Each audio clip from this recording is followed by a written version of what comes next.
peux nous en dire un peu plus sur la réincarnation? Ah, la réincarnation. C'est surtout que je vais vous expliquer que tout ce qu'on peut, toutes ces vérités, toutes ces belles choses, la spiritualité, c'est des explications qu'on donne, d'accord. Et moi, au début, moi, la réincarnation, c'est un truc, je trouvais que d'avoir juste cette explication, c'était limitant. Comme je t'ai expliqué, moi, mon postulat, c'est que tout existe à l'infini. Donc il n'y a pas de vérité, mais l'humanité, elle a besoin d'avoir des références, des vérités pour avancer, surtout dans un domaine illimité.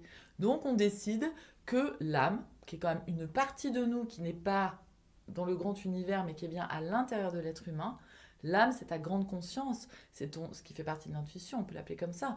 C'est la source du tout, mais elle est en toi. C'est pas un truc qui est je sais pas, en train de jouer au golf avec les anges, tu vois. C'est un truc qui est en nous. Mais on l'a pas appris.